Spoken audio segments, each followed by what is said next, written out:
Kisah tentang Samuel. Bacaan diambil dari kitab 1 Samuel. Lahirnya Samuel. 1 Samuel 1 ayat 1 hingga 28.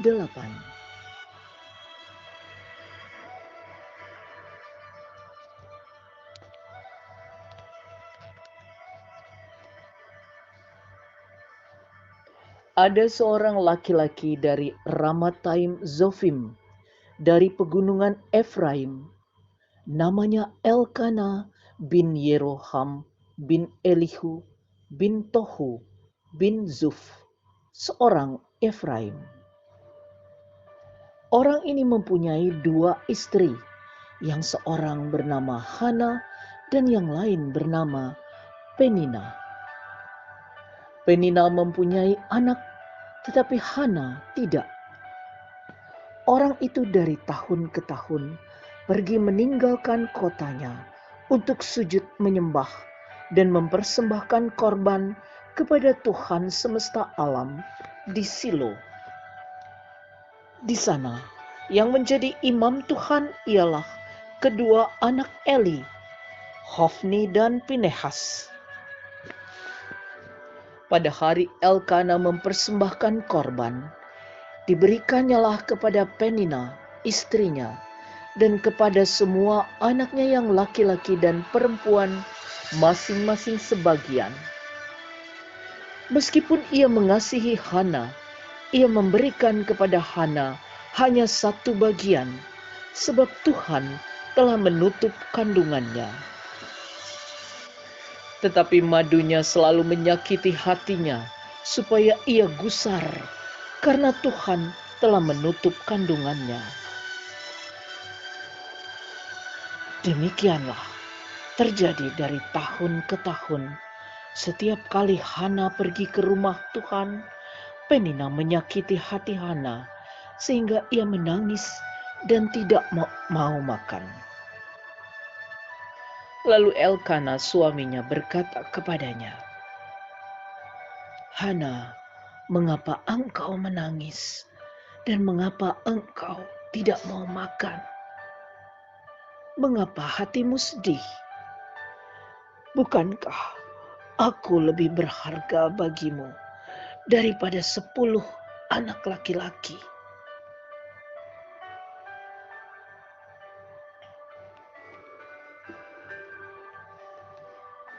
Pada suatu kali, setelah mereka habis makan dan minum di Silo, berdirilah Hana, sedang Imam Eli duduk di kursi dekat tiang pintu bait suci Tuhan. Dan dengan hati pedih, ia berdoa kepada Tuhan sambil menangis terseduh-seduh. Kemudian bernazarlah ia, katanya,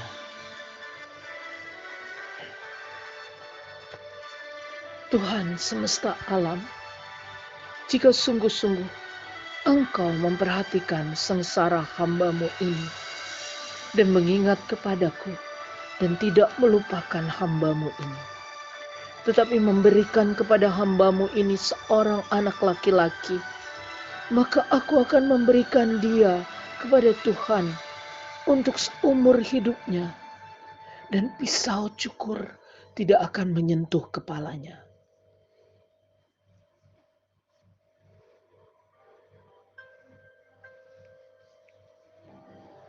Ketika perempuan itu terus-menerus berdoa di hadapan Tuhan, maka Eli mengamat-amati mulut perempuan itu, dan karena Hana berkata-kata dalam hatinya, dan hanya bibirnya saja bergerak-gerak, tetapi suaranya tidak kedengaran, maka Eli menyangka perempuan itu mabuk. Lalu kata Eli kepadanya, "Berapa lama lagi engkau berlaku sebagai orang mabuk? Lepaskanlah dirimu daripada mabukmu." Tetapi Hana menjawab, "Bukan, Tuanku, aku seorang perempuan yang sangat bersusah hati. Anggur ataupun minuman yang memabukkan tidak kuminum. melainkan aku mencurahkan isi hatiku di hadapan Tuhan. Janganlah anggap hamba-Mu ini seorang perempuan dursila, sebab karena besarnya cemas dan sakit hati, aku berbicara demikian lama." Jawab Eli, "Pergilah dengan selamat, dan Allah Israel akan memberikan kepadamu apa yang engkau minta daripadanya." Sesudah itu berkatalah perempuan itu, "Biarlah hamba-Mu ini mendapat belas kasihan daripadamu." Lalu keluarlah perempuan itu, ia mau makan dan mukanya tidak muram lagi. Keesokan harinya, bangunlah mereka itu pagi-pagi, lalu sujud menyembah di hadapan Tuhan. Kemudian pulanglah mereka ke rumahnya di Rama. Ketika Elkana bersetubuh dengan Hana, istrinya, Tuhan ingat kepadanya. Maka setahun kemudian mengandunglah Hana dan melahirkan seorang anak laki-laki. Ia menamai anak itu Samuel, sebab katanya, "Aku telah memintanya daripada Tuhan." Elkana, laki-laki itu, pergi dengan seisi rumahnya, mempersembahkan korban sembelihan tahunan dan korban nazarnya kepada Tuhan. Tetapi Hana tidak ikut pergi, sebab katanya kepada suaminya, "Nanti apabila anak itu cerai susu, aku akan mengantarkan dia. Maka ia akan menghadap ke hadirat Tuhan dan tinggal di sana seumur hidupnya." Kemudian Elkana, suaminya itu, berkata kepadanya, "Perbuatlah apa yang kau pandang baik. Tinggallah sampai engkau menyapih dia. Hanya Tuhan kiranya menepati janjinya."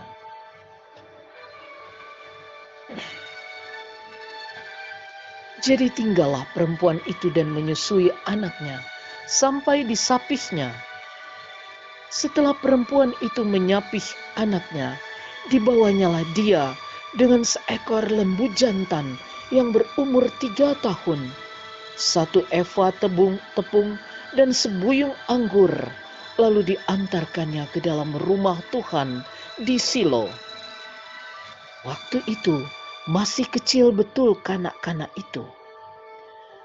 Setelah mereka menyembelih lembu, mereka mengantarkan kanak-kanak itu kepada Eli. Lalu kata perempuan itu, "Mohon bicara tuanku, demi tuanku hidup, akulah perempuan yang dahulu berdiri di sini dekat tuanku untuk berdoa kepada Tuhan.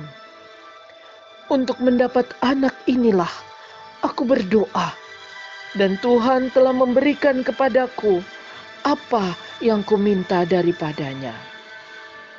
Maka aku pun menyerahkannya kepada Tuhan.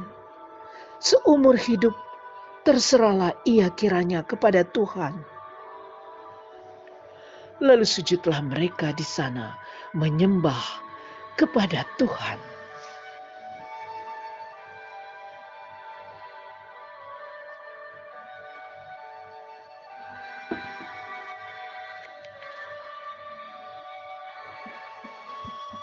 Puji-pujian Hana. 1 Samuel 2 ayat 1 hingga 10. Lalu berdoalah Hana, katanya, "Hatiku bersukaria karena Tuhan. Tanduk kekuatanku ditinggikan oleh Tuhan. Mulutku mencemoohkan musuhku, sebab aku bersukacita karena pertolonganmu. Tidak ada yang kudus seperti Tuhan, sebab tidak ada yang lain kecuali Engkau, dan tidak ada gunung batu seperti Allah kita. Janganlah kamu selalu berkata sombong. Janganlah caci maki keluar dari mulutmu. Karena Tuhan itu Allah yang maha tahu, dan oleh Dia perbuatan-perbuatan diuji.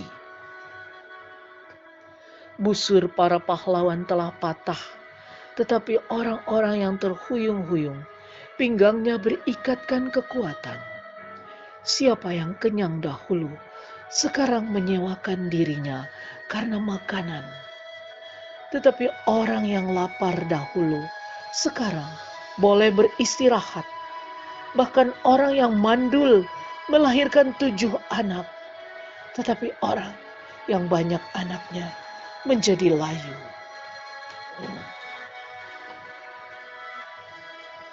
Tuhan mematikan dan menghidupkan.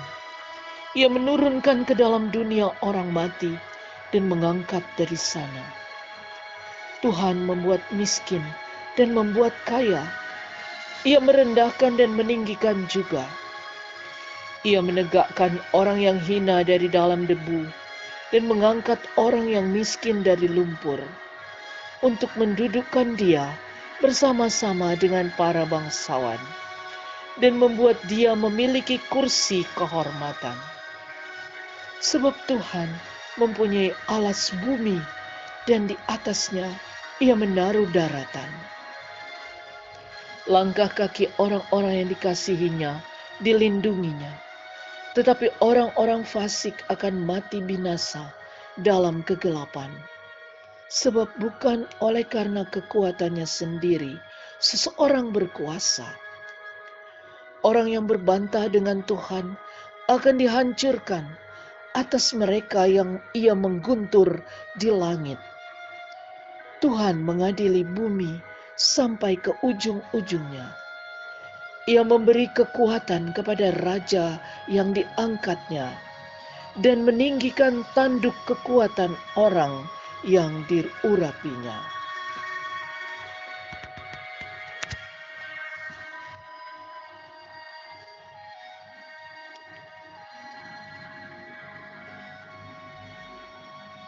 Bacaan diambil dari 1 Samuel pasal 2 ayat 11 hingga 26. Kejahatan anak-anak Eli.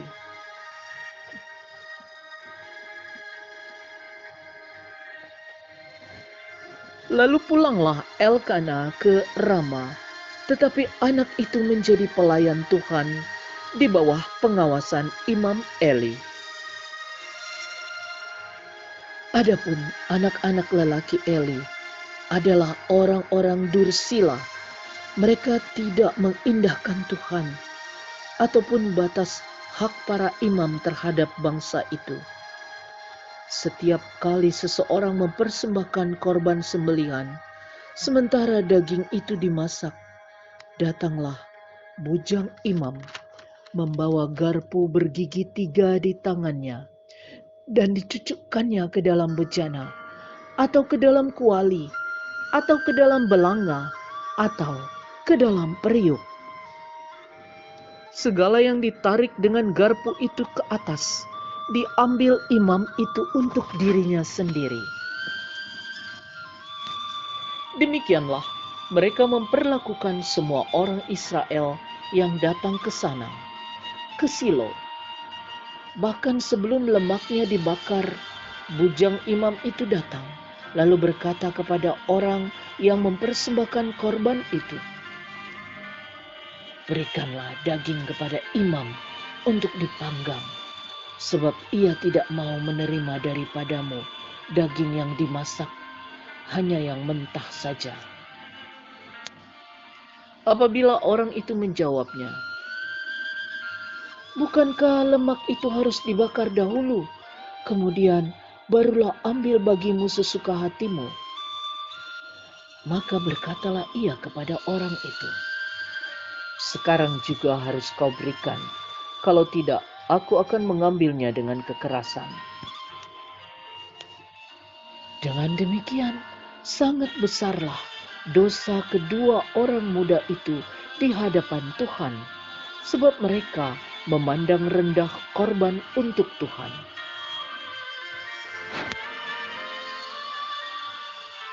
Adapun Samuel menjadi pelayan di hadapan Tuhan. Ia masih anak-anak, yang tubuhnya berlilitkan baju efod dari kain lenan. Setiap tahun ibunya membuatkan dia jubah kecil dan membawa jubah itu kepadanya.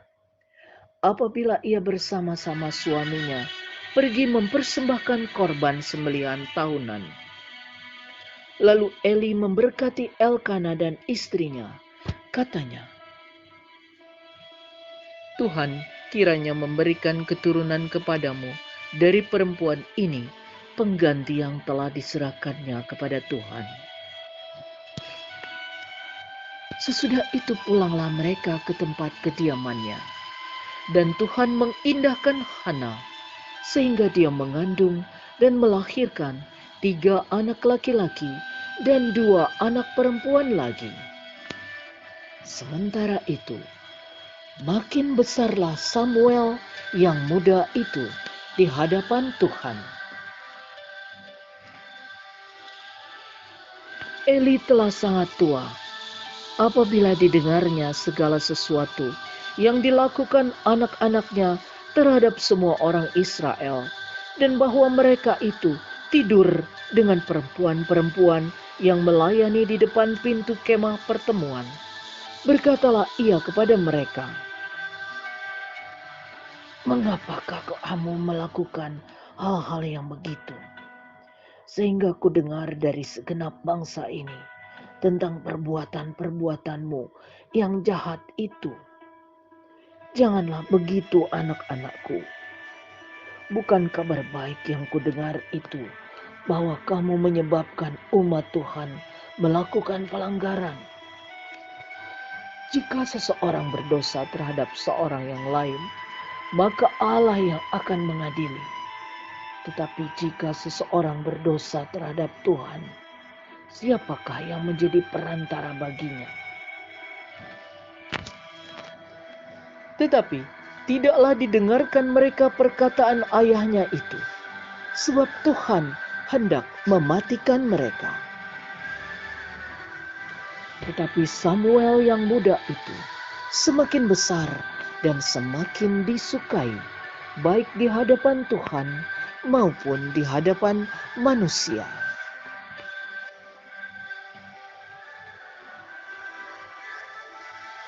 Bacaan diambil dari kitab 1 Samuel pasal 2 ayat 27 hingga 36. Nubuat tentang Eli dan kaum keluarganya.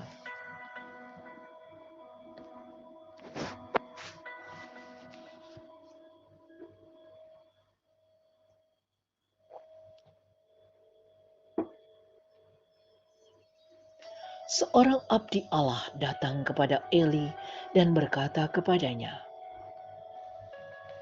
"Beginilah firman Tuhan, bukankah dengan nyata aku menyatakan diriku kepada nenek moyangmu ketika mereka masih di Mesir dan takluk kepada keturunan Firaun? Dan aku telah memilihnya dari segala suku Israel menjadi imam bagiku, supaya ia mempersembahkan korban di atas mezbahku, membakar ukupan dan memakai baju efod di hadapanku. Kepada kaummu telah kuserahkan segala korban api-apian orang Israel. Mengapa engkau memandang dengan loba kepada korban sembelihanku dan korban sajianku yang telah kuperintahkan, dan mengapa engkau menghormati anak-anakmu lebih daripadaku, sambil kamu menggemukkan dirimu dengan bagian yang terbaik dari setiap korban sajian umatku Israel? Sebab itu, demikianlah firman Tuhan Allah Israel, sesungguhnya aku telah berjanji, keluargamu dan kaummu akan hidup di hadapanku selamanya. Tetapi sekarang, demikianlah firman Tuhan, jauhlah hal itu daripadaku. Sebab siapa yang menghormati aku, akan kuhormati. Tetapi siapa yang menghina aku, akan dipandang rendah. Sesungguhnya akan datang waktunya, bahwa aku akan mematahkan tangan kekuatanmu dan tangan kekuatan kaummu, sehingga tidak ada seorang kakek dalam keluargamu. Maka engkau akan memandang dengan mata bermusuhan kepada segala kebaikan yang akan kulakukan kepada Israel, dan dalam keluargamu takkan ada seorang kakek untuk selamanya. Tetapi seorang daripadamu yang tidak kulenyapkan dari lingkungan mezbahku akan membuat matamu rusak dan jiwamu merana. Segala tambahan keluargamu akan mati oleh pedang lawan. Inilah yang akan menjadi tanda bagimu, yakni apa yang akan terjadi kepada kedua anakmu itu, Hofni dan Pinehas. Pada hari yang sama, keduanya akan mati. Dan aku akan mengangkat bagiku seorang imam kepercayaan yang berlaku sesuai dengan hatiku dan jiwaku. Dan aku akan membangunkan baginya keturunan yang teguh setia, sehingga ia selalu hidup di hadapan orang yang kuurapi. Kemudian, siapa yang masih tinggal hidup dari keturunanmu akan datang sujud menyembah kepadanya, meminta sekeping uang perak atau sepotong roti, dan akan berkata, "Tempatkanlah kiranya aku dalam salah satu golongan imam itu, supaya aku dapat makan sekerat roti."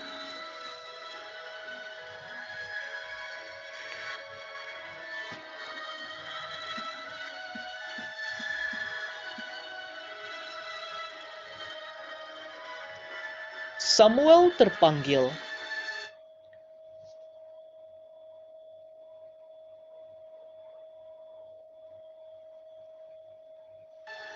Bacaan dari kitab 1 Samuel 3 ayat 1 hingga pasal 4 ayat 1a.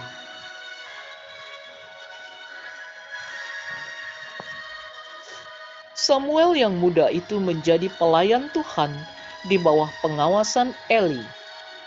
Pada masa itu firman Tuhan jarang, penglihatan-penglihatan pun tidak sering. Pada suatu hari, Eli yang matanya mulai kabur dan tidak dapat melihat dengan baik, sedang berbaring di tempat tidurnya.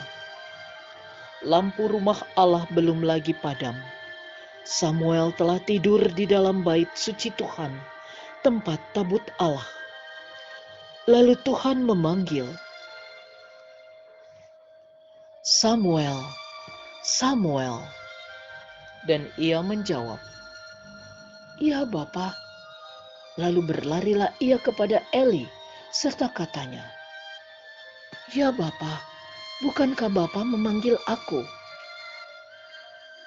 Tetapi Eli berkata, "Aku tidak memanggil, tidurlah kembali." Lalu pergilah ia tidur. Dan Tuhan memanggil Samuel sekali lagi.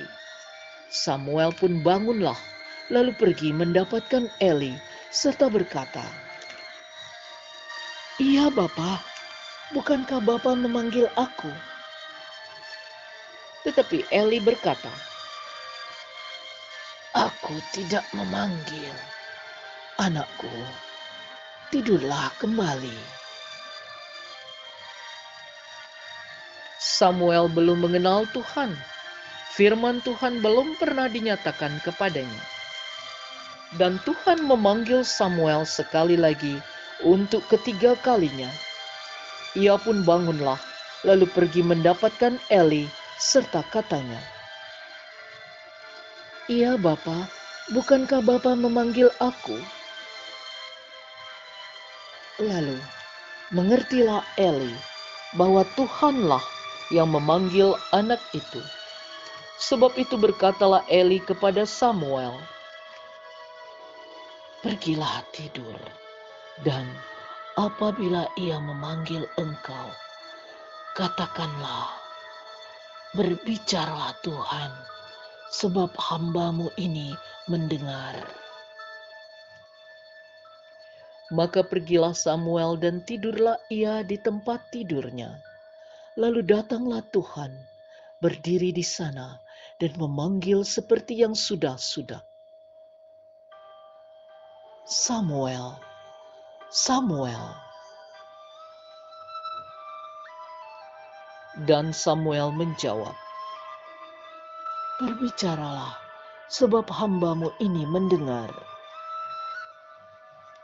Lalu berfirmanlah Tuhan kepada Samuel, ketahuilah, aku akan melakukan sesuatu di Israel, sehingga setiap orang yang mendengarnya akan bising kedua telinganya. Pada waktu itu, aku akan menepati kepada Eli segala yang telah kufirmankan tentang keluarganya, dari mula sampai akhir. Sebab telah kuberitahukan kepadanya bahwa aku akan menghukum keluarganya untuk selamanya karena dosa yang telah diketahuinya, yakni bahwa anak-anaknya telah menghujat Allah, tetapi ia tidak memarahi mereka. Sebab itu, aku telah bersumpah kepada keluarga Eli bahwa dosa keluarga Eli takkan dihapuskan dengan korban sembelihan atau dengan korban sajian untuk selamanya. Samuel tidur sampai pagi, kemudian dibukanya pintu rumah Tuhan. Samuel segan memberitahukan penglihatan itu kepada Eli. Tetapi Eli memanggil Samuel, katanya, Samuel, anakku. Jawab Samuel, ya Bapa. Kata Eli, apakah yang disampaikannya kepadamu? Janganlah kau sembunyikan kepadaku. Kiranya beginilah Allah menghukum engkau, bahkan lebih lagi daripada itu, jika engkau menyembunyikan sepatah kata pun kepadaku dari apa yang disampaikannya kepadamu itu. Lalu Samuel memberitahukan kesemuanya itu kepadanya dengan tidak menyembunyikan sesuatu pun. Kemudian Eli berkata, Dia Tuhan, biarlah diperbuatnya apa yang dipandangnya baik. Dan Samuel makin besar, dan Tuhan menyertai dia, dan tidak ada satupun dari firman-Nya itu yang dibiarkannya gugur. Maka tahulah seluruh Israel dari Dan sampai Bersyeba bahwa kepada Samuel telah dipercayakan jabatan Nabi Tuhan.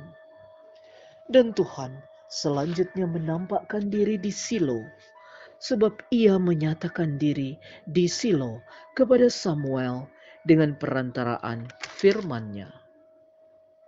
Dan perkataan Samuel sampai ke seluruh Israel.